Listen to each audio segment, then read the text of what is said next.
መንፈስ ቅዱስ ከመሙላቷ በፊት የተጻፈ ታሪክ ነው ወይም ያለ ታሪክ ነው ወይስ መንፈስ ቅዱስ ከተሞላች በኋላ ያለ ታሪክ ነው? ታሪኩ ምንድነው? አንብብልን። በኋላ ነው አታውቁም? ታሪኩ ክርስቶስ 12 ዓመቱ እንትን ያለው ቦታ ነው። አዎ እሱ ታሪክ ከተሞላች በኋላ ነው አይደል? አዎ በጣም ጥሩ። ኦኬ እሱ ታሪክ ላይ ማርያም ከወዴት ሄዶ ነበር? ዮሴፍ ኦኬ አሁን መጽሐፉን ብናነበው አይሻልም? ቃሉ እንዳይሰባበር። ኦኬ እናንበቦሽ ቃል ባይበላል ባርገ ደግሞ ተናገር ጋር ያለ መስሏቸው ነበር ነው የሚለው። አላወቁም ነበር እንደቀረ አላወቁም ነበር። ከዘመዶቻቸው ጋር ያለ መስሏቸው ነበር። እየፈለጉትም ወደ ኢየሩሳሌም ተመለሱ። እንግዲህ ብታውቅ አይደለም እንደ እየፈለገችው ወደ ኢየሩሳሌም መመለሱ። ወንድሜ ቃል በቃል አላወቁም ነበር ይላል። ትክክል ነው። አላወቁም ነበር የሚለው ምን ነው? እየፈለጉት ወደ ኢየሩሳሌም በቤተ መቅደስ ማግኘት። ኢየሱስ በኢየሩሳሌም ቀርቶ ነበር። ዮሴፍና እናቱ አላወቁም ነበር። አውቃ ነበር። ተመገኘቱ ያለውን ታሪክ ነው። አሁን ተመገኘቱ ያለውን ታሪክ ስታነበው ምን ይላል? አላወቁም ነበር ካለ በኋላ ልክ እንደዚሁ ሙሉን ስትካፈል አብ ያለውን ሁሉ መንፈስ ቅዱስ ያለውን ሁሉ ማርያም አላት። እንደዚህ ልጻፈው። 100% ትክክል ነው። እሱን ጻፍ። አብ መንፈስ ቅዱስ ያለውን ሁሉ ማርያም አላት። ኦኬ ማለት አብ ያለው ሁሉ የማርያም ነው። ወልድ ያለው ሁሉ የማርያም ነው። ማርያም አላት። ኦኬ ቴንክ ዩ። መንፈስ ቅዱስ እና እዚህ ጋር ማርያም ይሄን እኮ ነው እኛም ስንል የነበረው ይሄንን ነው። በስላሴ አካላት ውስጥ ኦርቶዶክስ ጨምራ 5 አድርሳለች ብለን ነበረ ያለው። 4ኛው አሁን ተገኘ። 5ኛውን በኋላ እንጠይቃለን ማለት ነው። ኦኬ ችግር የለውም። መንፈስ ቅዱስ ያለውን ሁሉ ማርያም አላት። ማርያም ያለትን ሁሉ መንፈስ ቅዱስ አለው አይደል? በትክክል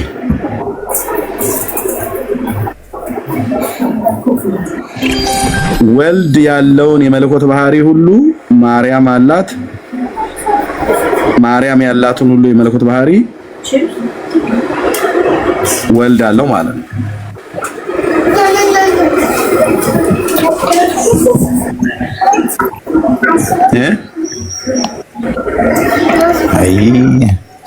ታዲያ መንፈስ ቅዱስና አብ ወልድ አንድ ባህሪ ከሆኑ አንድ አምላክ ከሆኑ እኔ ጥያቄ ነው እያልከኝ ያለ ኤርሚ ከመንፈስ ቅዱስ አይደለም እኮ አሁን መንፈስ ቅዱስን ካልኩ ማለት አብን ራሱ አልኩ ማለት እንዳልሆነ እኮ ታዲያ እየጨረስን ነው። እዚህም ጋር አዎ ወይ አይደለም አንድ አምላክ ከሆነው ጋር ያላት ባህሪ ተካፋይ ናት እያልኩ ስለዚህ ይሄንንም ትክክል ብዬ ልጻፍ። ወልድ እያልን ቀጣይ ደግሞ አብ እያልን ቀጣይ ደግሞ እንቀጥል እንዴ? ይሄ እኮ ምን በቃ ይሄን ትክክል ብለህ ካልከኝ በመንፈስ ቅዱስ ውስጥ ያለ የመለኮት ባህሪ በእሷ ውስጥ ካለ እሷም ከሱ እኩል ከሆነች በባህሪ ሙሉን የተካፈለችው ብለኛል። እዚህ ጋር ሙሉን ስለሆነ ምንም ሳይቀነስ ሳይጨመር በመንፈስ ቅዱስ ውስጥ ያለ የመለኮት ባህሪ በእሷ ውስጥ ካለ በወልድ ውስጥ ያለ የመለኮት ባህሪ በእሷ ውስጥ አለ። ትክክል ነው ብሎ የሚለው ከዚህ ወስጃለሁ ማለት ነው። እንደዚሁም አብ በወልድ ውስጥ ወልድም በአብ እንዳለ የመለኮት ባህሪው በስልጣን በአገዛዝ በመለኮት አንድ እንደሆነ ሁሉ እንደዚሁም አብም ከመንፈስ ቅዱስ ጋር መንፈስ ቅዱስም ከአብ ጋራ እኩል የመለኮት ባህሪ ስልጣን እንዳገዛዝ ባህሪ በመለኮት አንድ እንደሆነ ሁሉ እንግዲህ አራቱ አካላት ሆነው አራተኛይቱ ገብታለች ማለት ነው። እኛ የምናውቀው እስከ ዛሬ ድረስ በአብ ውስጥ ያለ የመለኮት ባህሪ ሳይቀነስ ሳይጨመር ሳይቀዳደም ሳይበልጥ በወልድ ውስጥ አለ። እዚህ ጋር ኤርሚ አንድ ላስተካክል። አራት አካላት ያልከው አንተ ነህ። አራት አካላት አላልኩም። አራት አካላት ያልከው አንተ ነህ። አራት አካላት እንዳትጽፍ እኔ ነኝ የጻፍኩት ነው ብዬም እኔ ነኝ የጻፍኩት። ይኸው አራት አካላት አላልኩም። እኔ አሁን ለተናገርከው ነገር ማለት በደንብ ገላጭ የሚሆነውን ነገር እኔ ነኝ የጻፍኩትኝ። አንተ አይደለም እንደዚህ አራት አርጋ ጻፍልኝ ብለህ ያልከው። ለምን አራት አርጋ የጻፍኩትኝ? የጠራኸው የሥላሴ ሶስተኛውን አካል የሆነው አምላካችንን ፈጣሪያችንን መንፈስ ቅዱስን ነው። ኦኬ። ስለዚህ እሱ ውስጥ ያለ የመለኮት ባህሪ ሙሉ ሳይቀነስ ማለት ነው እሷ ውስጥ አለ፣ ማርያም ውስጥ አለ ብላል። ሙሉን ነው ሙሉን የተካፈለ እዚህ ጋር ሙሉን ብሎ የሚለው ላምጣ። ከመንፈስ ቅዱስ የሆነው ሙሉን ባህሪ ሙሉን መለኮታዊ ባህሪ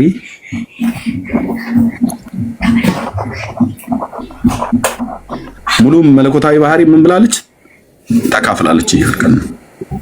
ስለዚህ ከመንፈስ ቅዱስ እኩል በመለኮታዊ ባህሪ በትክክል አራት አካል ግን ስላላልኩኝ ይችን አንድ ነገር ጻፍልኝ። አራት አካል ያልኩ አንተ ነህ እንጂ አይደለሁምና ወዳጄ አንተ አላልክም ማለት ከጽሁፉ በላይ እኔ እዚህ እየሰማ 700 ሰው እየሰማ እየነገርኩ ነው። አንተ አላልክም አራት ባህሪያት አራት አካላት ብሎ የሚለው እኔ ነኝ የጻፍኩት። እኔ የጻፍኩበት የራሴ ምክንያት አለኝ። እኛ የምናውቀው የጻፍኩት እኛ የምናውቀው በአብ ውስጥ ያለ የመለኮት ባህሪ በወልድ ውስጥ አለ። በወልድ ውስጥ ያለ የመለኮት ባህሪ በመንፈስ ቅዱስ ውስጥ አለ። በመንፈስ ቅዱስ ያለ የመለኮት ባህሪ አንድ ነው። በስልጣን በአገዛዝ በመለኮት አንድ ነው። ኦኬ። ስለዚህ ያለ መነጣጠል፣ ያለ መቀዳደም፣ ያለ መበላለጥ በመለኮት ባህሪ በስልጣን በአገዛዝ በመፍጠር አንድ አምላክ ነው። ኦኬ። እዚህ ጋር ግን መንፈስ ቅዱስ በእሷ ላይ ስላደረባት ተዋህዷታል ብለኛል። ስለተዋሃዳት መንፈስ ቅዱስ ስለተዋሃዳት ከመንፈስ ቅዱስ እኩል የመለኮት ባህሪ አላት። ሙሉ ሳይቀነስ ሙሉ በመንፈስ ቅዱስ ያለ የመለኮት ባህሪ ሙሉ። ስለዚህ አሁን እኔ የምጠይቅህ የመለኮት ባህሪያት ምንድን ናቸው? እስቲ ለምሳሌ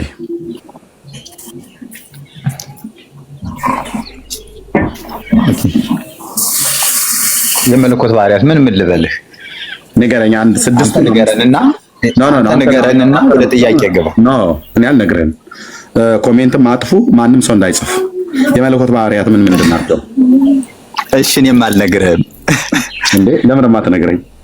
የመንፈስ ቅዱስ ለምን ነው ማትነግረኝ? መንፈስ ቅዱስ ውስጥ ያለ የመለኮት ባህሪ ሙሉ በሙሉ በእሷ ውስጥ አለ ብለህ ካልክ ካለው ውስጥ አንድ ቢያንስ አምስቱን ንገረኝ። እኔም ደግሞ አንድ አምስቱን እነግርሃለሁ። አንተ አምስቱን ንገረኝ እኮ። አሁን አንተ የመለኮት ባህሪ እንደዚህ ነው ይሄ አላት ወይ እያልክ ትጠይቀኛለህ። አላት የላትም ትመዝናለህ እንጂ ሶስት ባህሪያት። አሁን እኮ ውይይት ሳይሆን ግዴታ አረግ ነው። ሶስት ባህሪያቱን ንገረኝ። የመለኮት ባህሪያት ቴንክ ዩ ሪታይ። ሶስት የመለኮት ባህሪያትን ንገረኝ። የተካፈለችው እሷ ታው ቢኒ አንተ ንገረኝ። እንዴ አይባልም። የመለኮት ባህሪ ተካፋይ ናት ብያለሁ አይደል? ብራዘር ሙሉን የመለኮት ባህሪ ተካፍላለች ብለህ ካልከኝ በኋላ የመንፈስ ቅዱስን ባህሪያት አታውቀውም እንዴ? አምላካዊ ባህሪውን አታውቀውም? ሙሉውን ስልህ ያ ሁሉ የመለኮት ባህሪ መዘርዘር የሚቻለኝ አይደለም። ነገር ግን አንተ እኮ እኔ ሶስቱን ንገረኝ። የተካፈለችውን ሶስቱን ንገረኝ። ሶስቱን ብቻ። ከመለኮት ባህሪ አንዱ ከተካፈለቻቸው ሁሉንም ፍጥረት በእኩል ዓይን ማየት፣ ሁሉንም ፍጥረት ያለ አድሎ ሁሉንም ፍጥረት በእኩል ዓይን ማየት፣ ለትውልዱ መራራት፣ ይሄ መለኮት ባህሪ ነው። ሁሉንም ፍጥረት በእኩል ዓይን ማየት፣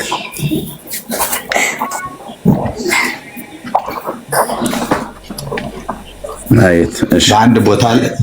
በአንድ ጊዜ ብዙ ቦታ ላይ መከሰት፣ በሁሉ ቦታ መገኘት ማለት ነው። አዎ እሺ። ይሄ ሁሉ ማርያም ጋር አለ ማለት ነው። እሺ። ሶስተኛው መሰወር ለሰው ዓይን መገለጥ፣ መሰወር፣ መታየትም አለመታየትም መቻል። መሰወር መታየትም በጣም ብዙ ስለሆነ የመለኮት ባህሪ አንተ እንግዲህ ይሄን ልታደርግ አትችልም የምትለው ካለ እዛ ነጥብ ላይ አንሳ። እሺ እኔ እዚህ ጋር እየጻፍኩ ልጠይቅህ፣ ሁሉን ማወቅ የመለኮት ባህሪ ነው አይደለም? ሁሉን ማወቅ የመለኮት ባህሪ ነው አላት ማርያም። ይሄንን 100%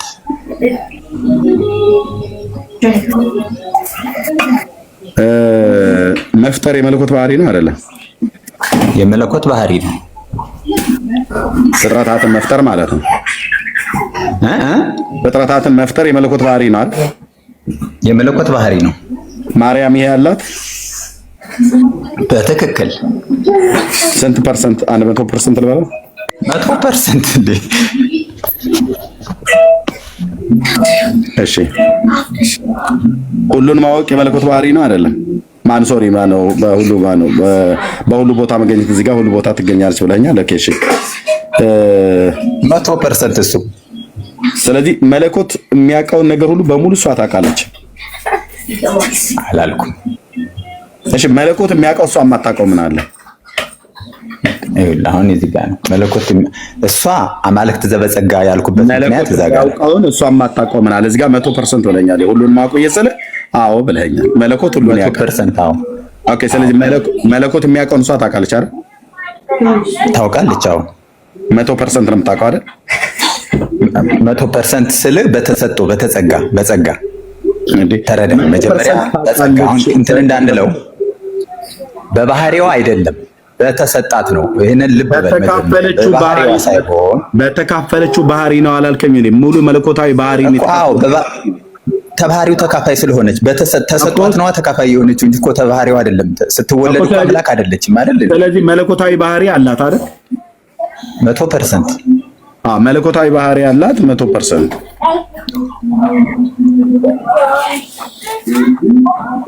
ባህሪ ያላት 100%። በ100% ነው የዛሬ ጨዋታ። እሺ፣ ስለዚህ በተሰጣት መለኮታዊ ባህሪ ሁሉን ታውቃለች አይደል? እዚህ ጋር አንድ ነገር ግልጽ ላድርግልህ። አሁን እስካሁን ጽፈሃል አይደል? በተሰጣት መለኮታዊ ባህሪ ቆይ አድምጠኝ። በተሰጣት መለኮታዊ ባህሪ ሁሉን ታውቃለች አይደል? አንድ ነገር ግልጽ ላድርግልህ። መጀመሪያ ምንም ግልጽ አታደርግልኝም። እኔ እየጠየቅኩ ነው። በተሰጣት ብለህ ከጻፍከው ትክክል ነህ። በተሰጣት ብለህ እኮ እየመለስኩልህ እኮ በተሰጣት ብለህ እየነገርኩህ ነው። አንተው ራሱ መለኮታዊ ባህሪ ተካፋይ ሆናለች ብለህ ስትል አካፍሏታል። ያካፈላት ምንድነው ብዬ ስል ሙሉን ነው አልከኝ። ሙሉን ማለት ትክክል። ስለዚህ ትክክል ነህ። እሱ ላይ እሱን እኮ ነው ልንገርህ የምልህ። አሁን እኔ የምልህ ሰጭ መኖሩን መዘንጋት የለብንም እንጂ ትክክል ነህ ነው እያልኩ ያለው። ተሰጥቷታል፣ ተካፍላለች እኮ እያልክ ነበር። መለኮታዊ ባህሪ ሙሉ ተካፍላለች እያልክ ነው። ኦኬ፣ ከተካፈለች ተሰጥቷት ነው ማለት ነው። ተሰጧት ነው ትክክል። እሱ ላይ ነጥብ እንድታረግ ነው። ሌላ ነገር እኮ አይደለም። እኔ ላውራ የምልህ ችግር የለም። ተሰጧት በተሰጣት አይነት አማርኛ ቆይ ምንድነው የምታወራው? ሚዩት አድርጌያለሁ። እኔ መለኮታዊ ባህሪ ተሰጧት ነው ብለህ ያልከኝን ጽፌ ካበቃ በኋላ ተሰጣት አትበለኝ። ኦልሬዲ እኮ በቃ ጽፈናል። ተሰጧት ነው ተካፍላለች ብለናል። እንዳትደግመው እሺ ብራዘር። ተሰጧት ነው ተካፍላለች ብለኛል። በቃ ተሰጧት ብሎ የሚለውን ቃል እንደው ስለምትወደው ከሆነ የምትደጋግመው ኦኬ፣ ካልሆነ ግን አትደጋግመው። መለኮታዊ ባህሪ ተካፋይ ሆናለች። ለምን ተሰጧት ብለናል። ግልጽ ነው አይደል? ገብረስላሴ እሱ ጋር አትደጋግመው። ይኸው እዚህ ጋር ተሰጧት። ይኸው በቃ ቴንኪው። እሱን እንደጽፈው ነው። እሺ፣ ስለዚህ ስለተሰጣት ሲሰጣት 100% ነው አይደል? የተሰጣት የመለኮት ባህሪ። አዎ፣ በዚህ በተሰጣት መለኮታዊ ባህሪ ሁሉን ማወቅ ትችላለች አይደል? በትክክል። እሺ፣ ሁሉን ማወቅ ትችላለች ማለት አንተ የት ሀገር ነው ያለው? ሀገሩን ብቻ ንገረኝ፣ ዝም ብሎ ሀገሩ። አማራ ክልል። ኦኬ፣ ኢትዮጵያ ማለት ነው። እሺ፣ ሀገራችን ውስጥ ነው ያለው። ዳጊ አሜሪካ ነው ያለው። እኔ ደግሞ ወደዚህ ወደ አውስትራሊያ አካባቢ ነው ያለሁት። ስለዚህ ማርያም ሁሉን ከመለኮት ባህሪ ተካፋይ እንድትሆን ተሰጥቷት ታውቃለች እያልክ ነው። በመለኮታዊ ባህሪ በዚህ ሰዓት ላይ እኔ እናንተ በምናወራበት ሰዓት ላይ የኔንም ያንተንም የዳጊም ልብ ምን እንደሚያስብ ታውቃለች አይደል? ታውቃለች። እንደ ፍቃዷ ታውቃለች። እንደምን እንደ ፍቃዷ ስልም እሷም ከፈለገች ታውቃለች። የሚከለክላት ነገር የለም። እንደ ፍቃዷ ታውቃለች አይደል?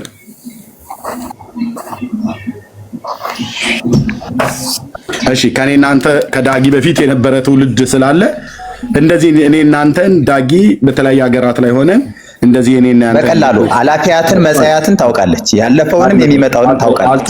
አልጠየቅኩም።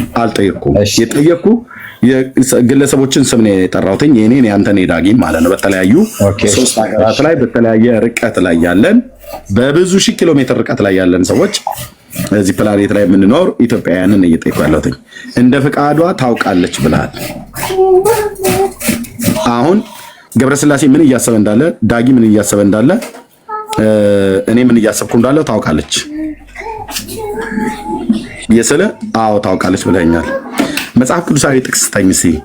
የኔና ያንተን የዳጊን እንደ ፍቃዷ ምን እያሰብን እንዳለን ልባችንን መርምራ የምታውቅ ከሆነ እኔ እናንተ ዳጊ ሳይወለድ በፊት በነበረ በፍጥረት ታሪክ ውስጥ የማንን አውቃ ነበር?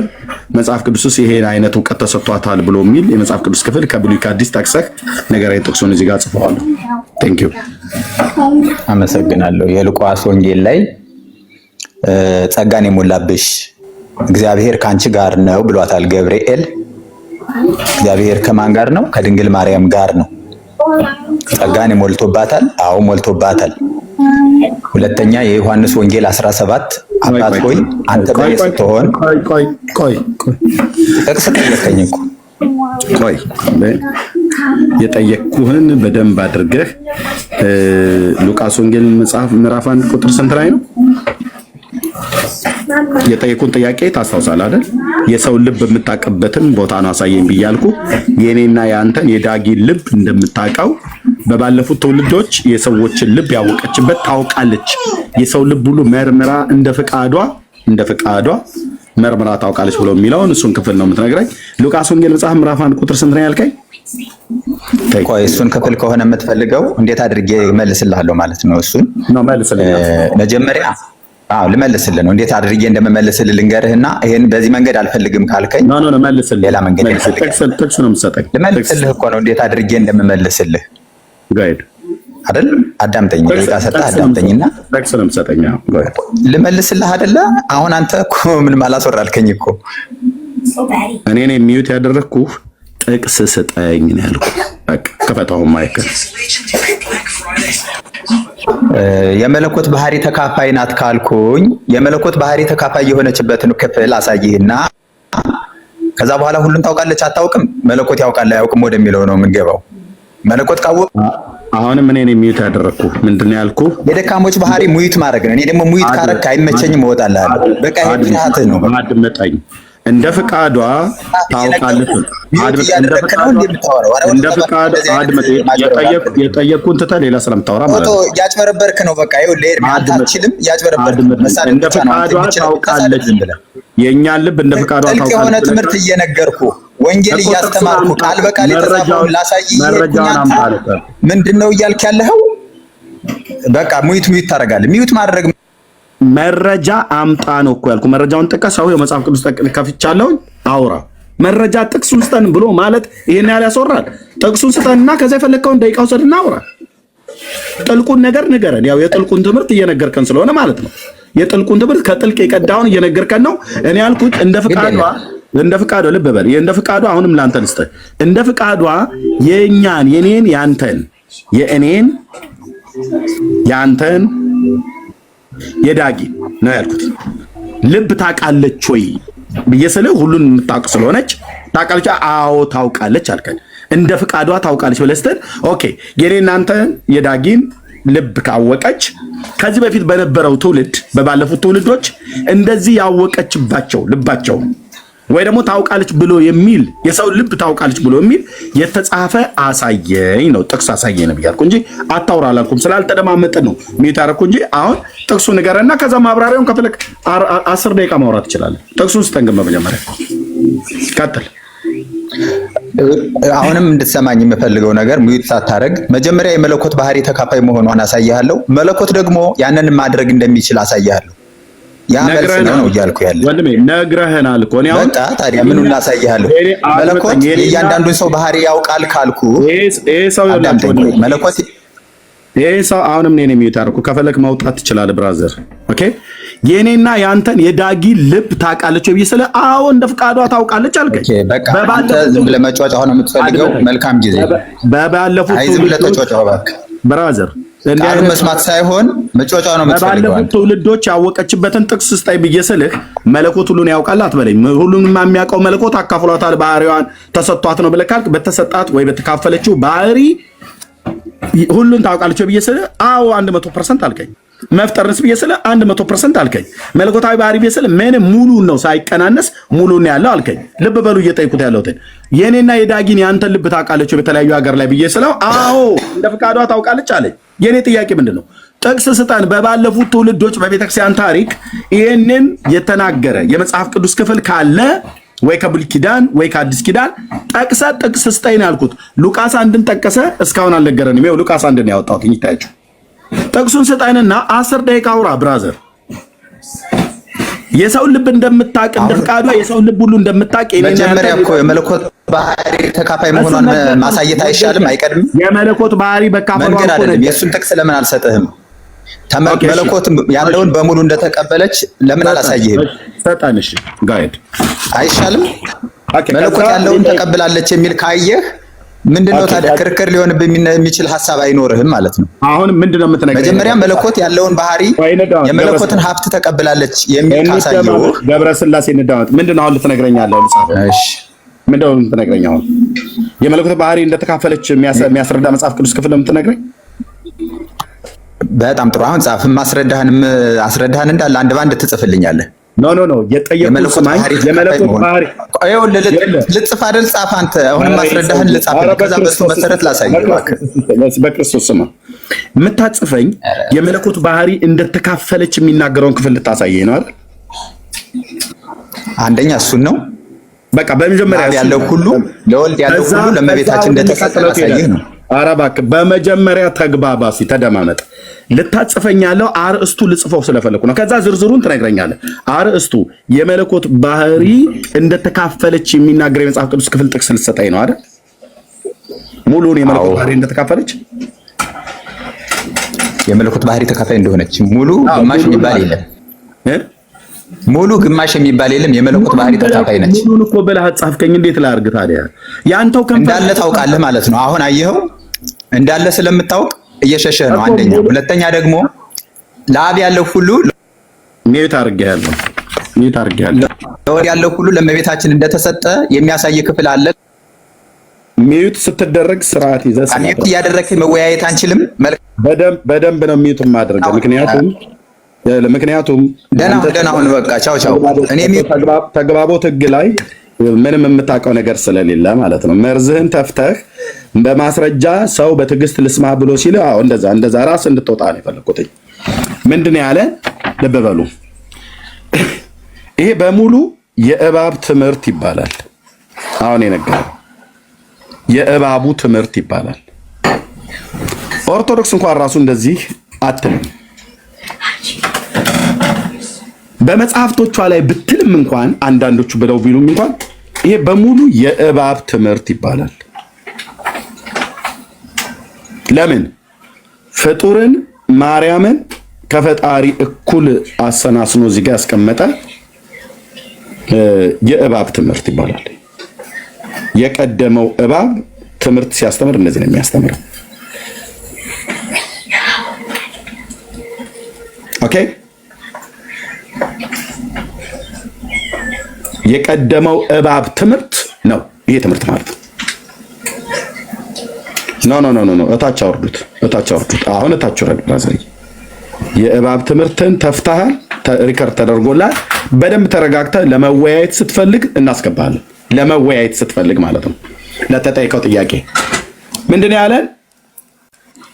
ሁሉን ታውቃለች፣ እንደ ፍቃዷ ሁሉን ታውቃለች አለን። የኔና የዳጊን የእሱን ልብ ነው የምታውቀው። ልብ በል። እኛ ደግሞ የሰው ልጆች ነን። የሰውን ሁሉ ልብ ታውቃለች። እንዴት? እንደ ፍቃዷ። እቺ ሰይጣን ናት እንጂ ማርያም አይደለችም። እደግመዋለሁ። በኦርቶዶክስም በካቶሊክ ቤተክርስቲያን እንደዚህ የምትባል ማርያም አጋንንት ናት እንጂ የጌታ እናት ማርያም አይደለችም። ለዚህ ነው እነዚህ ሰዎች በቤተክርስቲያኒት ውስጥ የተቀመጡ ሳያውቁ አጋንንትን እያመለኩ ነው ብለን የምንለው ማለት ነው። ግልጽ ነው። ምክንያቱስ አጋንንትን ያስባለው ለምንድን ነው? ፈጣሪን መንፈስ ቅዱስን ከፍጡር እኩል ያደረጉት። ያው ራሱ እንደተናገረው ኦርቶዶክሳዊ ነው። ግማሹ እንደሱ አይነቱ ያመልካታል። እሱን ደግሞ የሚመስሉ በእምነት ሌሎቹ ደግሞ አያመልኳትም።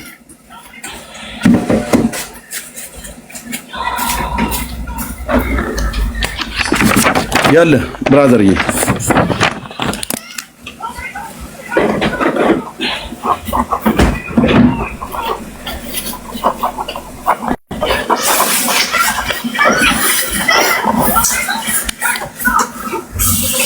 እዚህ ጋር ልጻፍልህ። ቆይ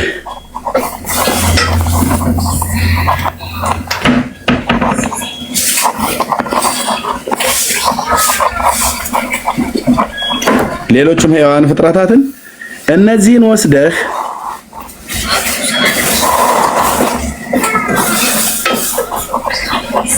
እነዚህን ፍጡራን ወስደህ ከጌታ ጋራ ጫማ አለካካለሁ ትከርሻ አለካካለሁ ብለህ ካልክ አንተ የምን ትምህርት አስተማሪ ነህ ማለት ነው?